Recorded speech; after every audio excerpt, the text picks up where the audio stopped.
Hey there. So today is Tuesday. Oh, I'm wearing this under my shirt. I keep putting my work bag on and then putting my flannel on and forgetting about it. Anyway, I hope that looked graceful on camera, but it probably didn't. Anyway, I've been wanting to come on and do a theme park kind of chat because there's a lot of stuff going on with theme parks and I have not been going. And I know there's people who follow me, subscribe to me, and watch my videos partly because I had cat hair. Because I do theme park stuff and you guys like theme parks and probably you're vegan and you're interested in that kind of thing. Also, I'm having dinner in my car in an empty parking lot. I went to Veggie Grill. I got their Cajun fish sandwich, which someone recommended to me. What did I get last time that was good? I don't remember. I literally got whatever I got last time I think I said was my favorite thing ever, and I already forgot what it was. Oh, it was their meatball sub, which that was also really good. I didn't see that on the menu when I was ordering just now, but I think I was looking at the new item section. Maybe that was why. Someone recommended to me the Cajun fish sandwich, so I decided to get that today. Anyway, I'm just gonna be honest. I'm still a little grumpy about theme parks. A little, but a lot. But I do think it's gonna be okay. I think it's gonna be fine. And I say that for a couple reasons. One reason is because in 2019, when I got my annual pass for the very first time, the reason I got an annual pass is because as a solo business owner, it was very hard for me to schedule time off, to do things like travel or celebrate Christmas, celebrate a holiday, do something for my birthday.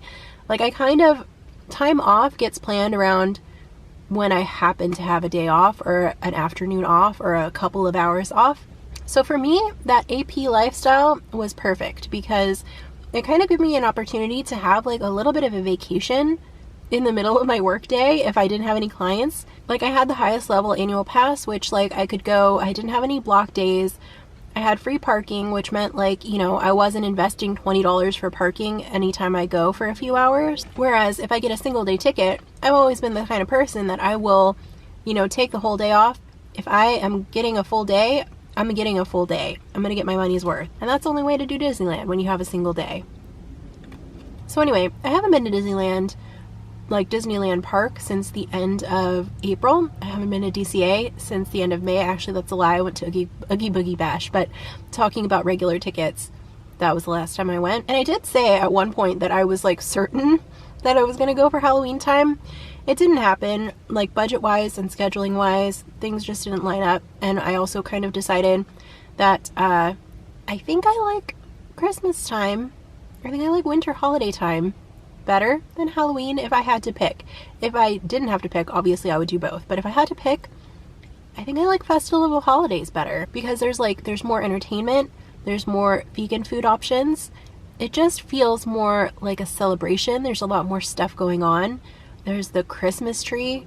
There's the parade. I just decided that I would rather wait and do all of that stuff instead of Halloween time.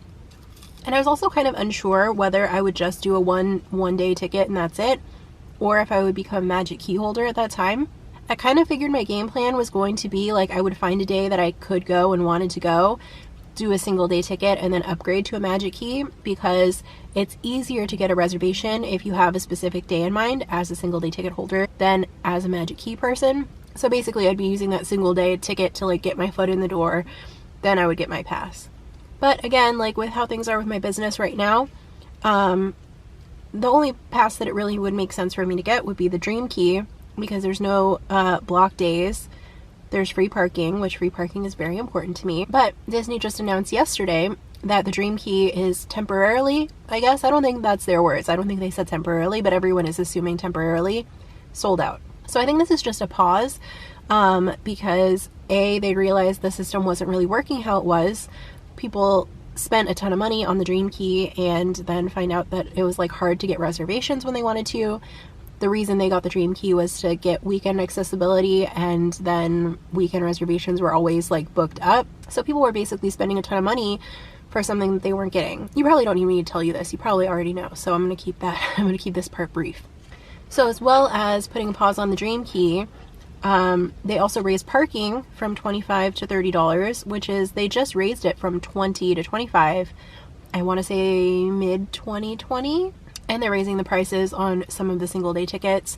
And they went from having 5 price tiers to 6 price tiers, and the 6th tier is the most expensive one, and it includes like busy times, some weekends, and holidays. So something I've thought about with the annual pass or the Magic Key system is that they do let you upgrade from a lower level pass to a higher level pass. So hypothetically, if I did decide to go in sometime in like November, December, January, really my best time to go, my favorite time to go for Festival of Holidays and like all of the holiday time stuff is the first week of January, because one, that is kind of when my business starts to slow down after the holidays. Like people tend to, like if they are off work or whatever, the first week of January, they tend to stay home because like after the holiday madness, they're just like chilling at home and they don't need me. So that allows me to like kind of work through Christmas and New Year's, but then still get to have a little bit of a holiday celebration. That is my favorite time to go to Disneyland. So if I do that, there is the possibility that I could upgrade to a lower level Magic Key, and then if the higher level one comes back, and if it makes sense to get one, I could get one. Although I've seen some people who have, or actually a lot of people, not some people, who have the Dream Key, who have said if you know, before this pause happened, if you don't already have one, I wouldn't recommend getting one right now. So obviously, if they do bring it back, that's going to be something I would have to consider, is not just like, oh, hey, it's back, I'm going to get one, but I have to think about, like, does it make sense for me to get one? And then the other thing that I need to think about is, like, you know, the way my business, the reason that I wanted the highest level pass in the first place is because of how my business was, where it was, like, impossible for me to plan a day off. Sometimes even if, like, I had planned a day off and a client wanted to book, I would just cancel my plans to take care of the client. This is a confusing sandwich, by the way. I don't understand. I forgot about this. I like was going to pick it up and like a piece of celery came out. So it's like a Cajun fish sandwich with like pickled celery. I'm not sure it's pickled celery. It's good. It's okay. Okay, I feel like that's not going to be a very good picture, but it's a picture. I'll show you what it looks like. The point that I was going to make, though, is that the way that my business was going in 2019, that didn't allow me to make plans to do things like go to Disneyland, like that wasn't exactly sustainable. That was not, that's not ideal. And so really, moving forward, I think the best solution isn't to wait for an annual pass that allows me to not make plans. I think the solution is to fix my business in a way that allows me to make plans, right? Which is what I'm working on. I'm working toward hiring employees. I'm also working toward taking behavior clients and doing things that allow me to like work from home more and have kind of a more flexible schedule. I feel like I mentioned this a few times recently, but just in case you didn't know, I'm a pet sitter and dog walker. That's what I've been doing for like 10 years. And yeah, I feel like I've mentioned it a few times recently, but then before that I have not mentioned it very much, so just in case you didn't know. Okay, I need to take a bite of this. I'm not really sure how I'm gonna feel about it. Okay, yeah, I feel like that's just okay. It reminds me of like cafeteria food, like when you're a little kid, or kind of like, I guess, a Filet-O-Fish, kind of.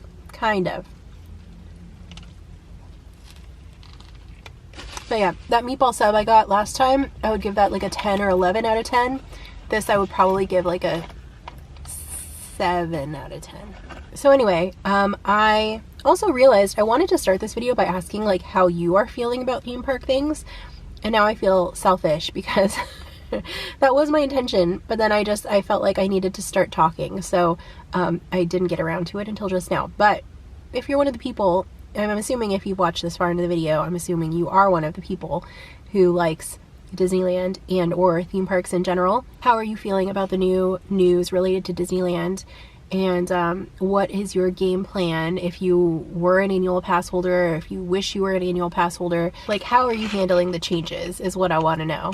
And the other thing that I want to talk about is like, you know, people are talking about how Disney is charging us more, but they're giving us less stuff, which I think is true. And that's another reason that I haven't been as eager to go back.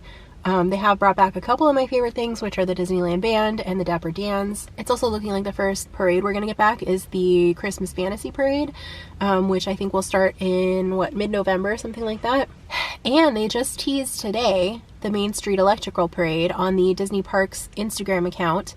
They posted, it was like, you probably saw it already, maybe you didn't, but it was like a reel of like a warehouse, and there's like a truck backing up, and then there's like the little snail from the electrical parade is like, I guess, coming out of storage. I don't know. And then they said to be continued or something like that. And then they hashtagged it Disneyland. So at first I didn't see that, and I wasn't sure if maybe they were going to bring it back to Florida or if they were bringing it back here, but I guess it's going to be here. And I'm assuming they're not going to just do it for a couple of weeks, right? Because we're already at the end of October and Christmas Fantasy is going to start. They're probably going to bring it back in 2022. But then what the heck happened to Magic Happens? Which, by the way, I still haven't seen yet. I still kind of miss Soundsational. I think I wish they had kept it a little bit longer. But I've heard Magic Happens is really good. I haven't watched a whole lot of it. I've seen bits and pieces of it in people's like Instagram stories. But I haven't watched it. Kind of trying to avoid parade spoilers until I can like see it in person. But where did that go? Like, what happened to it? I've seen people on Twitter talking about how the process of getting entertainment back is kind of more time consuming than people realize, because there's like auditions involved, there's rehearsals, there's costume fittings, there's like all kinds of stuff. It's not just like, okay, you start work today, you know, you're ready to go. Yeah, this sandwich is not good. Whoever told me to get this, they don't know what they're talking about. I kick my vote down to a 6 out of 10, maybe even a 5.5. What I want to know is, when are they auditioning for the Mickey Mouse who is in Fantasmic? Because I would like to audition. I think that's my dream job. If I ever worked at Disneyland, that's the job that I would like to do. Realistically, I think I'm probably too introverted to do that, but like, I mean, if they offered me that position, what am I going to say no? Anyway, I am going to stop talking because I feel like I'm getting a little weird. I'm going to finish my sandwich. I have one more client to see tonight. But I might be going to Knott's Berry Farm soon, like within the next few days, like before the end of the month, and I'll make a video about it, of course. I want to check out some of their vegan options. There's not a lot. I was actually looking at the menu this morning, so if you haven't seen it, I did make a video last time I went to Knott's, talking about all of the vegan options, and I tried some of them. They're pretty basic, pretty straightforward.